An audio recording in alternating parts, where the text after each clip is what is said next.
Well, hey everybody, I'm John Ritlin. This is my review of WWE Clash of the Champions 2019. Solo because the Derb was at an indie show, and I hope he had a whole lot of fun. Derb, if you happen to be watching this, hope you had a lot of fun. Can't wait to review Raw with you tomorrow. So yeah, you get me solo for this pay-per-view that, honest to God, felt a lot like a big TV show. Maybe like a more hyped Raw. And there were a couple moments that weren't bad. I will say there were a couple things that bothered me on this. I wasn't as bothered by this pay-per-view as others. Yes, in the past, especially with anything before SummerSlam, like Money in the Bank stomping grounds, Extreme Rules, I was getting pretty pissed off about stuff. Now with this, I've kind of resigned myself to the fate that WWE is just going to, at times, phone in shows. To be fair, there were a lot of solid efforts from a lot of the talents. I will say that. But let's just jump right on into it. We get Charlie, Coach, Booker, and Otunga. Charlie carrying this whole goddamn thing because Coach sure as fuck can't. Booker is there, and Otunga. Anybody remember when Otunga used to wrestle? I sure as fuck didn't. I actually forgot. He actually was a 2-time tag team champion. One time with John Cena. No, really. So we we get Charlie saying, WWE Universe, you have one job. Okay. And WWE's one job should be to entertain the crowd throughout the entire show. To be fair, there were times that this crowd was pretty shit. It did take place in Charlotte, which has a rich history of, massive, amounts of wrestling fans, a lot of rich history with the NWA, Crockett territory, and some WCW shows. So it wasn't all bad. There were a few times that the crowd got a little shitty, though. And New Day interview, Charlie did not see Xavier because apparently Charlie does not possess object permanence. So it was, I know that the camera shot wasn't quite there, but it's like, oh, Xavier, I didn't see you there. I can't imagine it was at whatever. It is what it is. We then get Vic Joseph, Dio Madden. I don't watch as much 205 Live. Derb does. This actually would have been better if he would have been here to review this. But Dio Madden, who I had never heard of before. Hey, he did fine. Aiden English is also on commentary for Humberto Carrillo, Lince Dorado, and Drew Gulak for the Cruiserweight title, 3-way Cruiserweight title match. And Aiden's praise of Humberto Carrillo is absolutely hilarious. It was a good mix of agility, groundwork by Gulak. There were some nice dives. Humberto really did shine. Lince also shined. Gulak kept trying to sneak in the win and get where, he was going to ground everybody.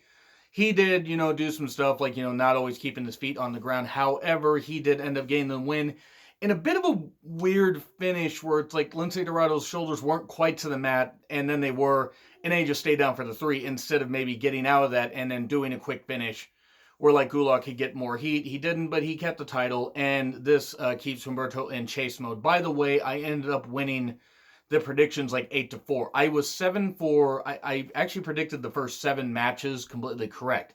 I got 8 out of the 11 matches correct. I think that's the best I've ever done on this. Which I'm a bit surprised by because I actually didn't think that they were going to keep some titles on people like they did, even though I picked them the way I did. But the match was fine. It was good. It was a good example. Great cruiserweight action. I hope that they maybe can get featured on some takeovers when they go into NXT, since 205 Live is probably going away. But the match was fine.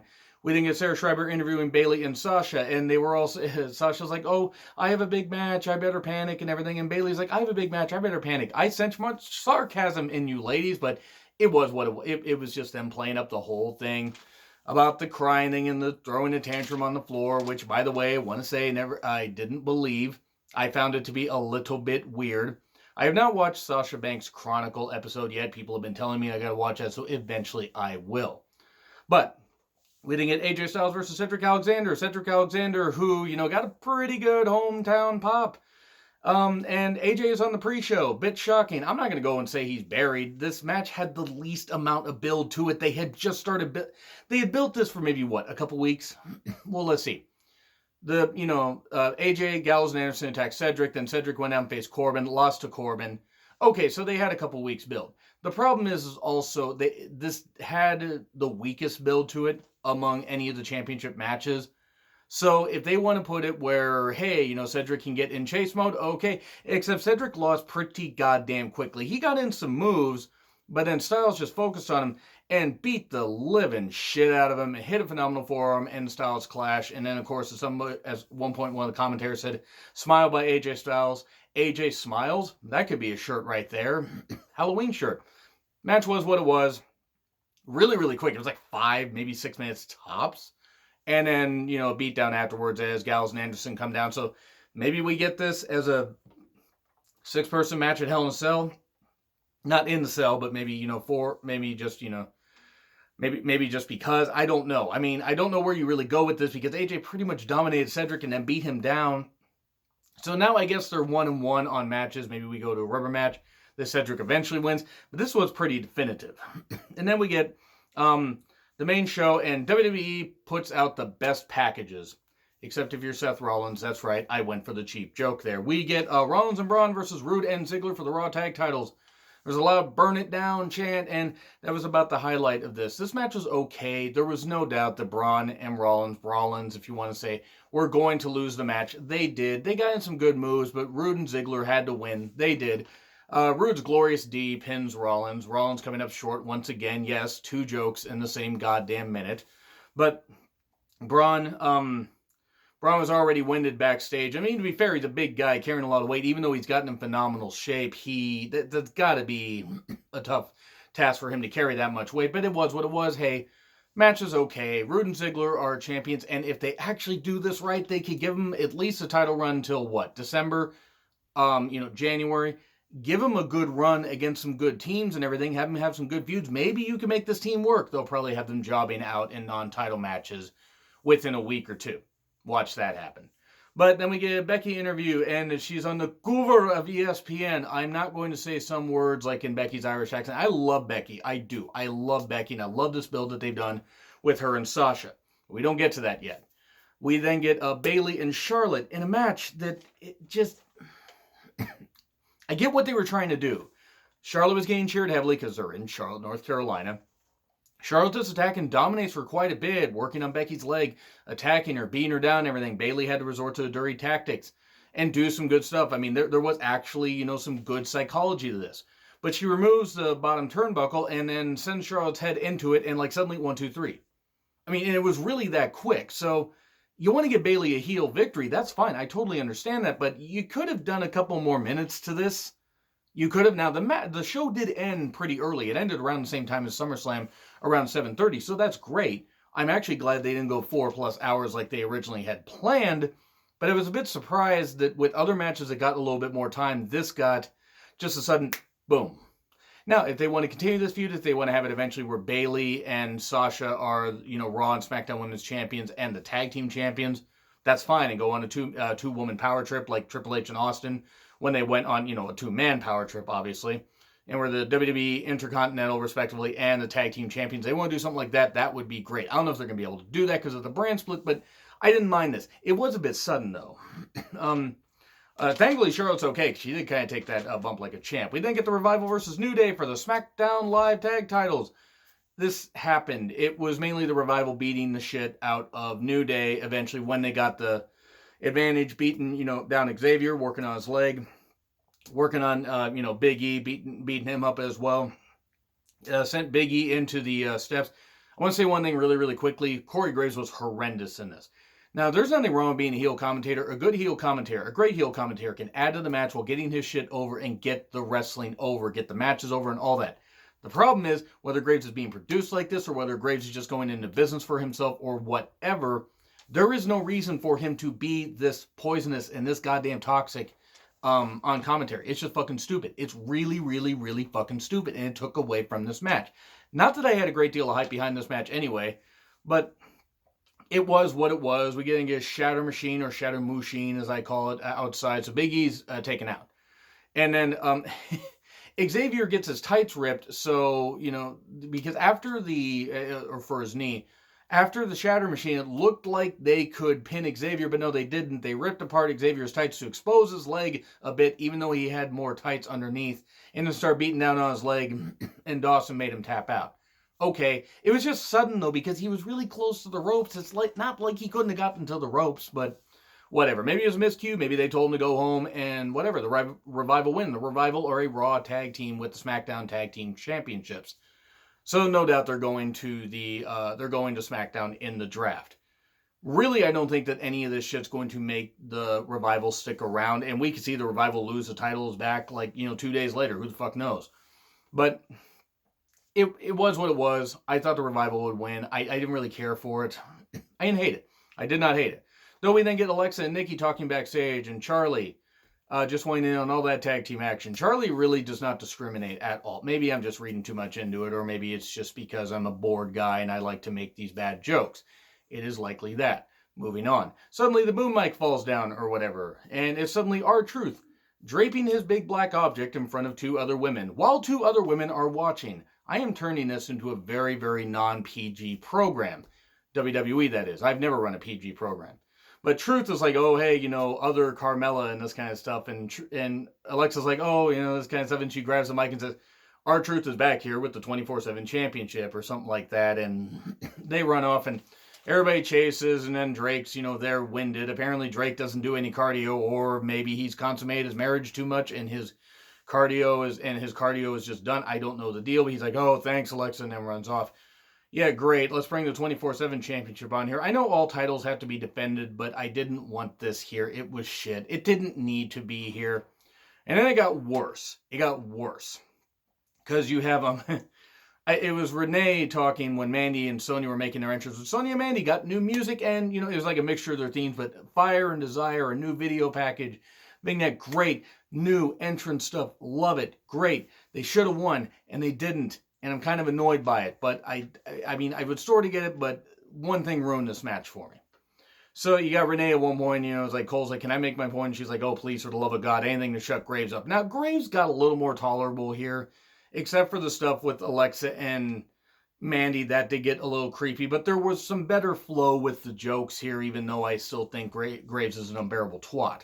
So it's Sonya Mandy versus Nikki Cross and Alexa Bliss for the SmackDown, for the Women's Tag Team Championships. And let me just say this much. The match was what it was. There were some decent exchanges. Mandy is better in the ring than some people give her credit for, myself included. I'm glad that she won me over after numerous months, or months ago she started to finally. I'm still not that big of a fan of Alexa. I've kind of soured on her, but it is what it is. I'm not going to say that she's terrible. I'm just not going to say she's very good in the ring. But Sonya and Nikki were clearly doing the best of their team. And Mandy was right there with Sonya. I'm just going to say that. So Sonya and Mandy clearly working better as a team. Right there. I got to say that. Now, the 24/7 stuff runs in during this match. And everybody runs in there during this match, and Alexa tries to win the 24/7 championship. So right there, you made it obvious that the women's tag team titles don't mean anything. Now, granted, they haven't really meant anything since they got established because they don't want to push them properly. Bayley, Sasha barely had them. And then the Iconics won them. And they didn't do anything with the goddamn Iconics, which is a real shame. It just, this was stupid. It brought the show down some for me because it was dumb. It was dumb. It was unnecessary. And already with some of the screwy finishes and some of the bullshit that we'd seen already, and not even with the people that won, just with the results, it was dumb. So, yeah, this was crap. The crowd did cheer Nikki, I think. There was some fun stuff where Nikki was trying to act sexy or doing this goofy grinding stuff after Mandy had called her ugly, which, nothing against Mandy. It's whoever wrote that shit for her. That's fucking bullshit. But yeah, Nikki ends up pinning Mandy, and it just was, the 24/7 stuff took away from it. It should have been a defining moment for Sonya and Mandy, but whatever. I mean, I don't know. I picked Nikki and Alexa to win.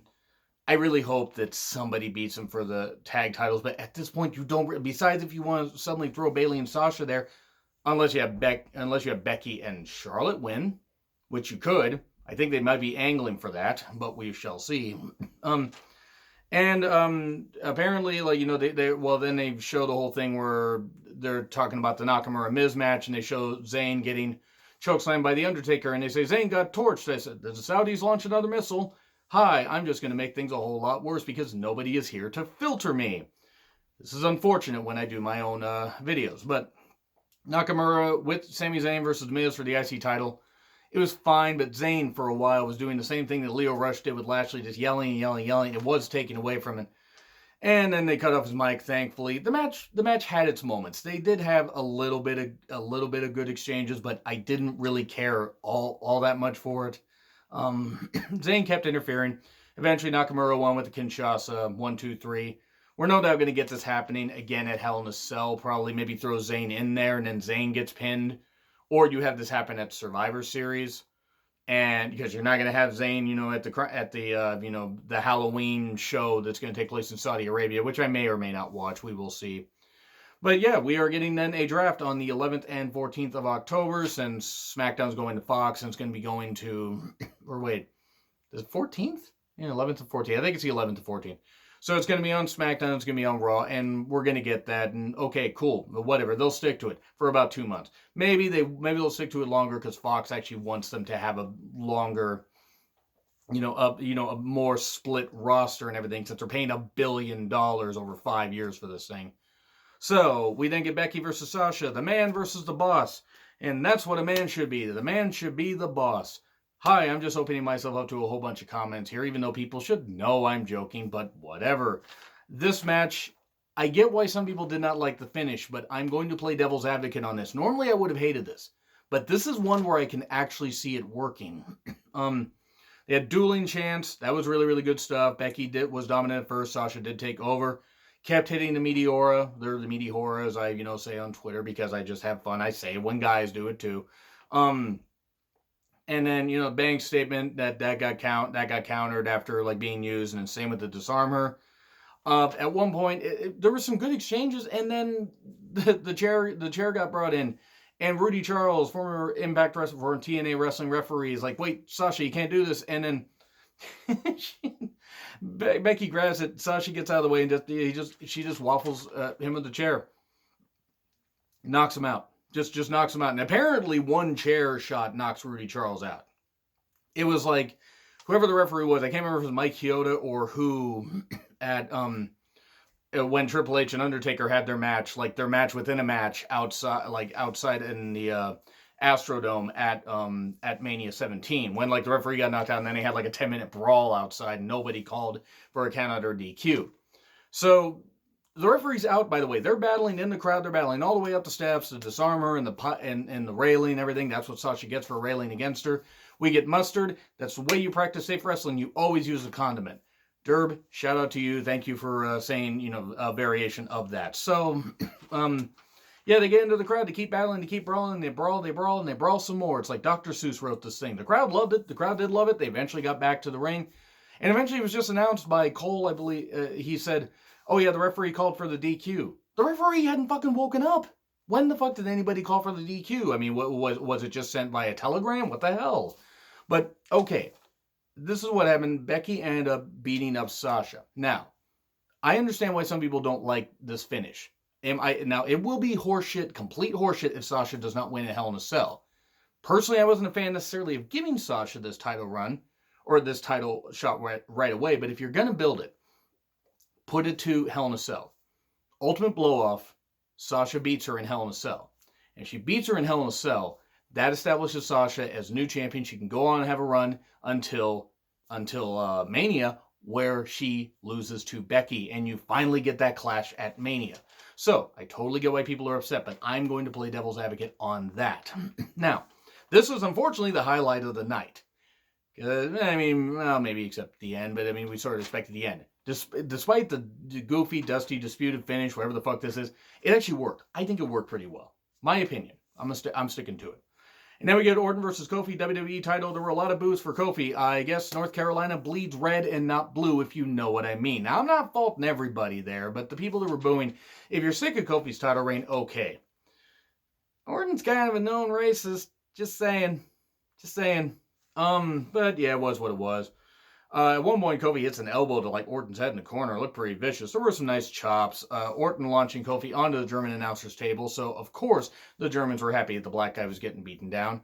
The German announcer, by the way, I tend to pick on the German announcers a lot. By the way, you didn't see Sam there. That's because they got to Sam before he could get on the show. Hi, I'm making this show worse. The crowd was still booing Kofi pretty goddamn heavily. We get an RKO for 2. Kofi gets his feet on the ropes. We get a Trouble in Paradise out of nowhere. 1, 2, 3. So that's it. That's your lot. You can't really do this in Hell in a Cell because now, you did the disputed thing at SummerSlam, and now Kofi's won clean.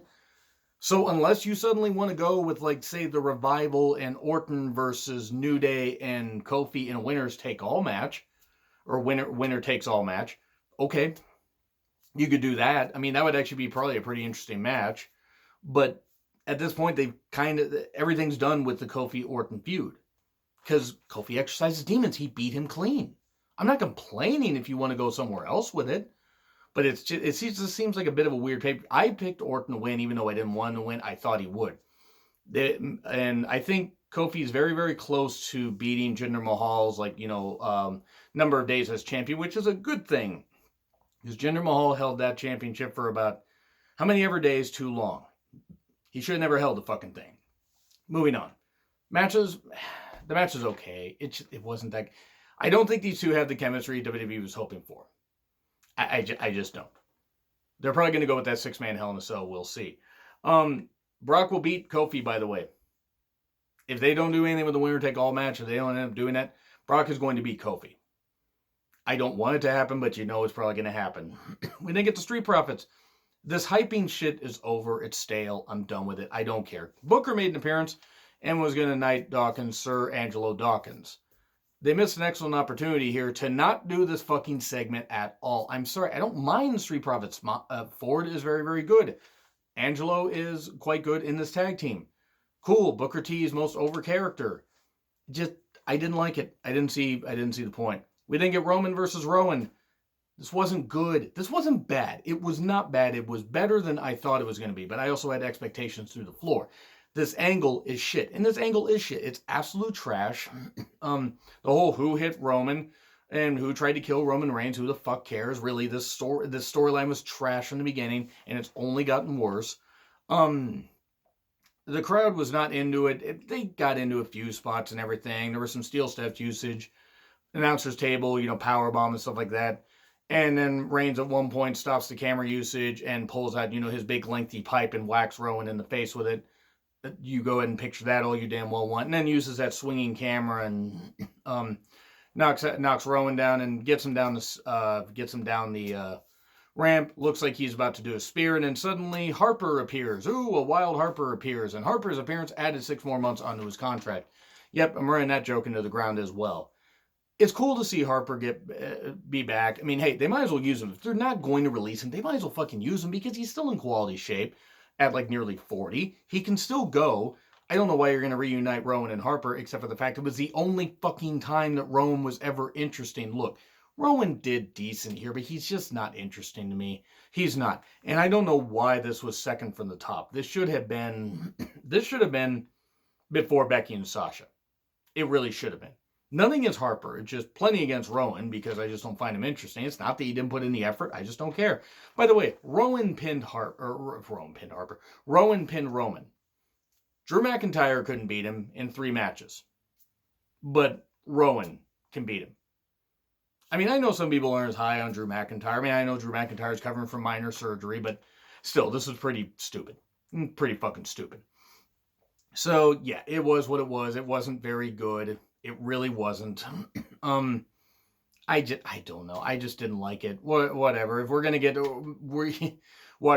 Brian. We're gonna get Brian and Roman versus Harper and Rowan, and then we're gonna get Brian turning on Roman. This is hard to say. And then we're gonna get that match at Survivor Series or at the Rumble. Maybe they stretch this all the way out to Mania. I doubt it. I don't think they have that ability because I don't think it's that interesting. But whatever, it happened. And then we get Rollins versus Braun. It was a lot of Braun kicking out of shit and no selling. 3 super kicks, frog splash, immediate kick out. And then table spots, dies. We get a whole bunch of stuff. We get a splash by Braun. I think he hurt his knee. His knees are shot. That was a little bit scary. Big splash though by him. And then we get 3 stomps. We get stomp, kick out, stomp, kick out, stomp, kick out.